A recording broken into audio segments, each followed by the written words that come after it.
Good afternoon, everyone. Welcome to this new webinar of the SUTE project, showcasing urban trees for environmental education with IoT technologies.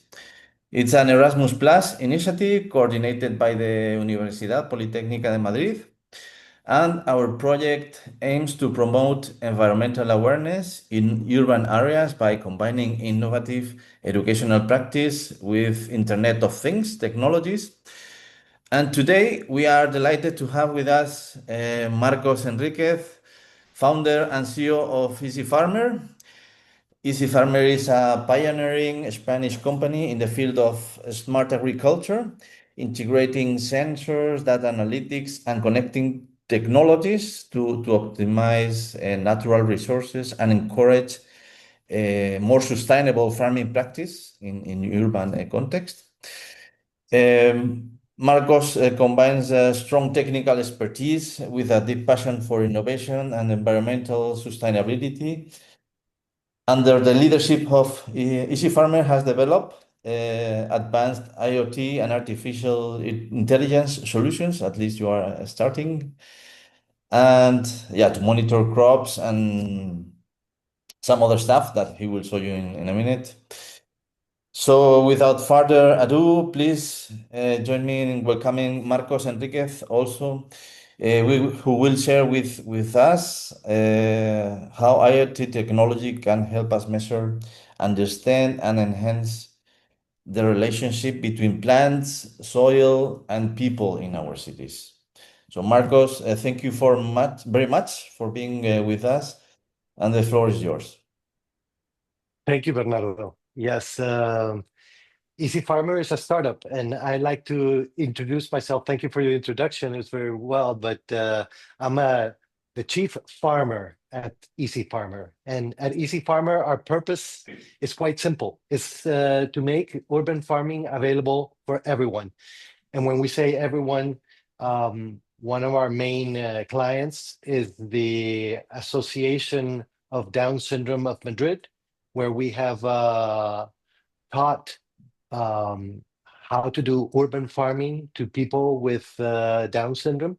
And it has been such a success that we're now looking to the opportunity of setting up a complete cultivation system for them to use it, not for a hobby, not to spend some time, but actually as a job, as a business opportunity for them. So yes, our purpose of making urban farming available for everyone, we take it very seriously. And this creates that our startup has this triple impact arena around it. We approach and focus on social impact, but taking very much into account the economics of it. So whenever we set up a micro farm in any place, our main idea is to teach the people how to make it a business, how to make it profitable for them and for everybody around us. For that, we have done many different small details, but one that is quite big is trying to use the unused or underused infrastructures in the city. In this case, we found that the local food markets in Madrid, there's about 33 of them, are very much in disuse. The people are not buying in the markets, in the local markets, the way they used to buy.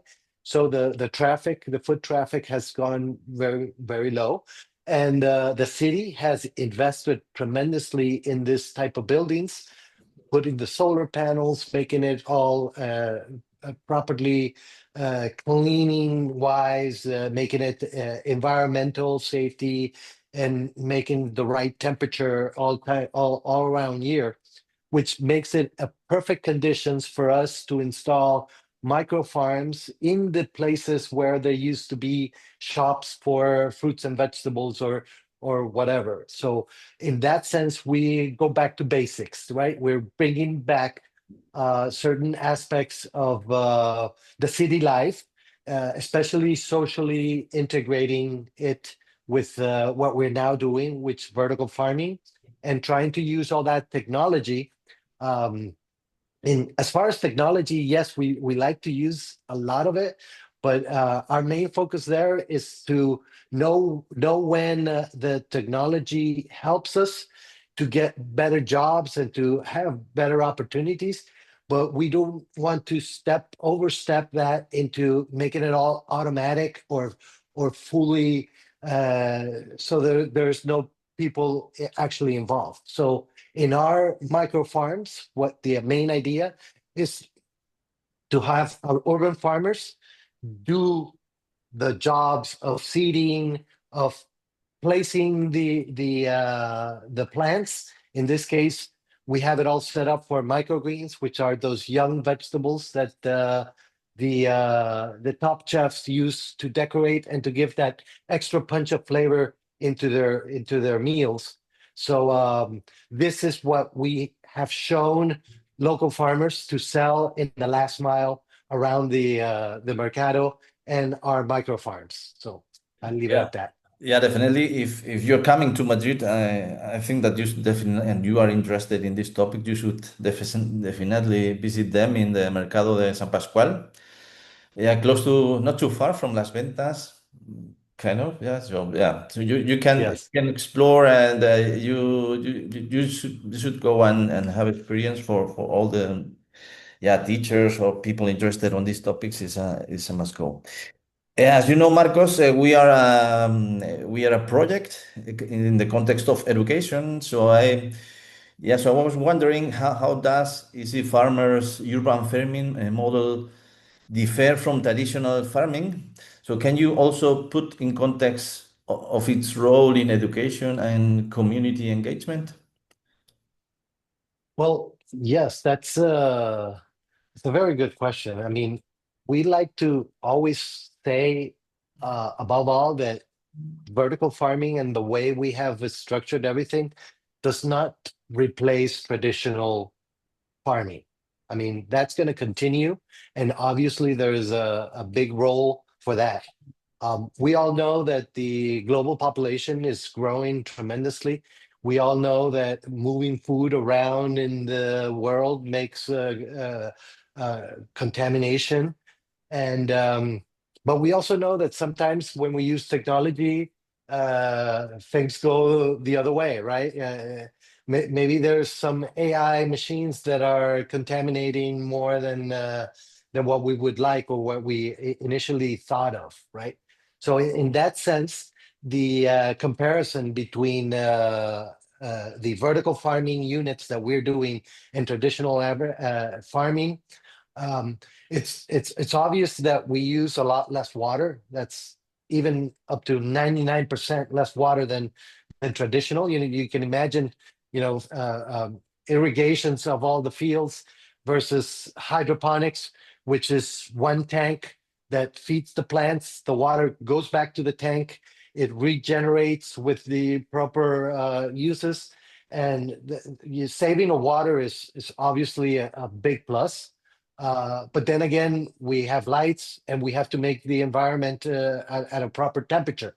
Yeah. So, in that sense, our approach of being inside a market that has already the right temperature makes it a big savings. So, in our case, that comparison is even higher, right? And again, we're not saying we're gonna replace traditional farming, but and in the context of what you were asking as far as education, it allows for a place that it's in the middle of the city, so the accessibility to the general public is a lot better. And you could see the enlightenment of the faces of the people that walk by and see all these lights in the middle of a food market, something that they didn't expect. This generates that curiosity that makes us teaching what we're doing a lot simpler because Mhm. people are curious to know what we're doing and how we're doing it, and that makes it so that the teaching is by seeing and doing. That's another thing that in the context of what you're asking, it allows us to do workshops within the own food market, bringing people, joining that social aspect of joining together and doing an activity together. Um, Imagine trying to do this, and it's been done as well, and I know in very successful manner, doing workshops in the field and going outside. But then you have to take into account if it's raining or if it's hot or cold, or if it's in the right season for the plants to grow and what you want to show it's correctly. So in that sense, we have a big opportunity of teaching what we're doing to not only the general public in the city, but also people with disabilities. With if they're in a wheelchair, or if they have any type of other mobility problems, getting into the market and coming to our place in public transportation, and even the ground floor is completely wheel free, and there's even an elevator that takes you to the different places in case you needed to do that. So in that sense, we have a great opportunity of doing teaching and letting the general public know what we're doing. Yeah, and yeah, last time we were discussing, you told that you sometimes you organize workshops within the market, in it. So are they secondary school students, primary school, or you are open to workshops so far? So you also work with students with disabilities. Maybe you can also tell us a bit. Yes, we've What? had several workshops with Down syndrome, not kids. They're actually grown-ups in the age of learning, or learning or practicing, a job, and an employment, Mhm. um, doing the what we call the formación profesional. No, it's forming people professionally to do some work that will make them a decent living. It's And vocational education, it's called. that has been a great success up to the point, and maybe this goes a little bit out of the context that we're talking about, but we've even hired people with Down syndrome to accompany us in other workshops for companies that are doing basic team building and just curiosity around what we're doing. And the idea of this people joining us in these workshops, not as teachers and not as anything else, but being part of the workshop itself, um, teaches, and I'm talking in first person here. To me, it was I learned so much from seeing them, smile and appreciate what we're doing and learning about what we're doing.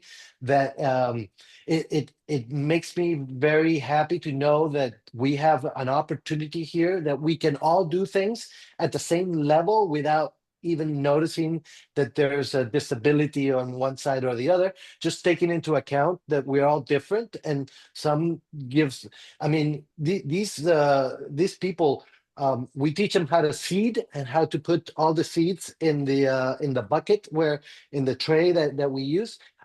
They spend a lot of time trying to make it right. I mean, if you tell them that it has to be spread correctly, they will do that, and they will take that loving care, because they want to do it right. And that teaches the rest of us a lot about. And this not only includes mental disabilities, it also has to do with people in wheelchairs. If they have the difficulties of moving around or whatever. Like, for examples, in our trays, the way we have it structured, we can make it so that the first tray at the bottom is not used, or at least people with a wheelchair use the middle Yeah. ones that they can reach properly. Okay, so the way that we're trying to approach this is, there's a room for everybody, and everybody can do this as a business, not even as a hobby. We want everybody to focus it as a business. Mhm. Yeah. Yeah, I think that you have all the focuses that we are also approaching in the project. So the green, and the other one is the urban context. You are, and yeah, one of the facts that the important facts that we are addressing in big cities like Madrid. So all the partners in the project here are Athens, are Frankfurt, so extraordinary big cities.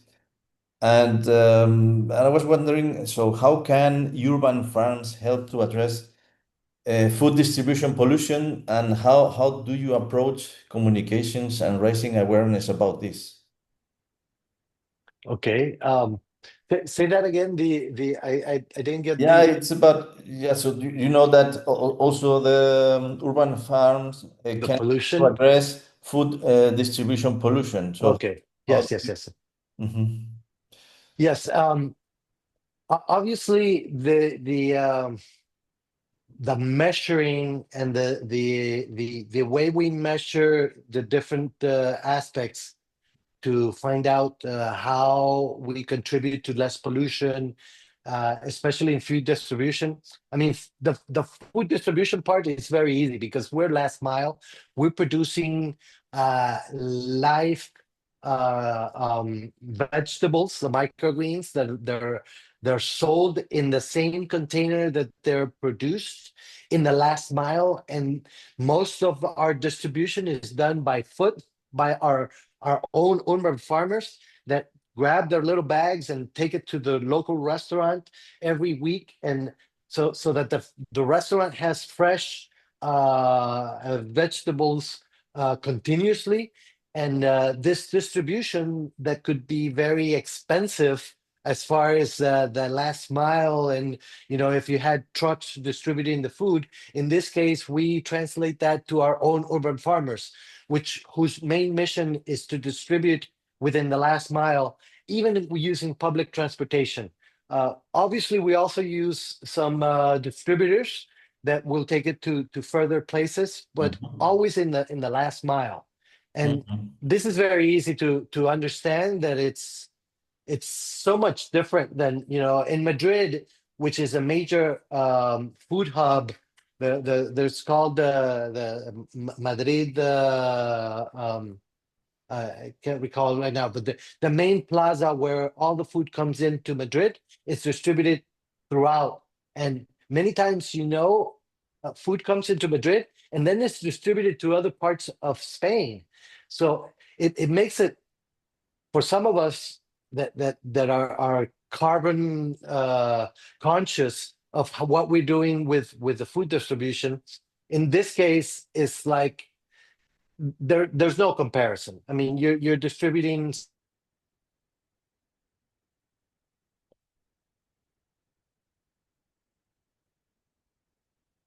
answer is that it's 100% better than the other alternative, right? As far Mhm. as pollution, um, our plants suck CO2.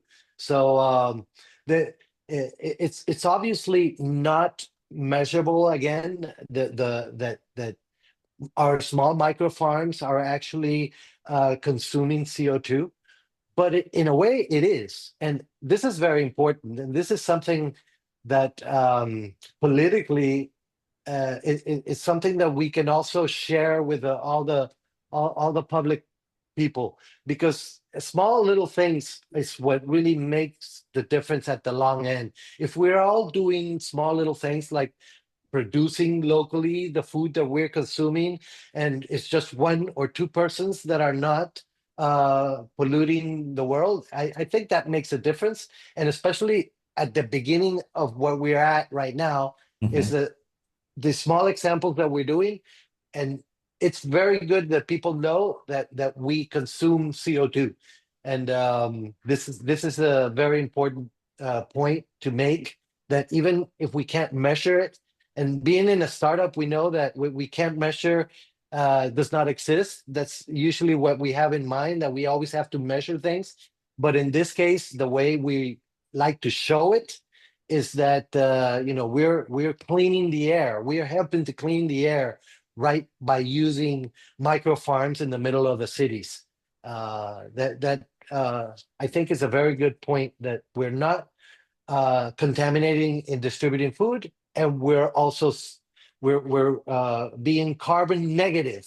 We suck some of the that carbon that others emit. I think it's yeah, extraordinary your perspective and your vision on how it will be in the in the future urban farming. And yeah, it was a big pleasure to have you here, Marcos, honestly. And thank you very much for being here. It was a very big contribution for us. And I'm sure that we will collaborate in the future. We will try at least. I think we are very close in our interest. And yeah, hope to talk to you soon. And thanks for being here again, Marcos. Bernardo, thank you very much. I'm very much looking forward to collaborating with you, especially with these type of grants and European collaborations. We have been involved with others in the past, especially with the Association of Vertical Farming, right from Germany, which makes us a perfect candidate, not for everything that we've said already, but also because we have the experience of working with international companies and universities as yourself, and we're very much looking to collaborating with you in whatever we can. Yeah, and yeah, for the rest, so you should definitely visit easyfarmer.com. So this is the website, and there you will find yeah all the activities that Marcos and Alonso Angel are doing. They are very active, also in the social networks. And yeah, talk to you soon, and thank you very much. Thank you, Leonardo. Bye. Bye.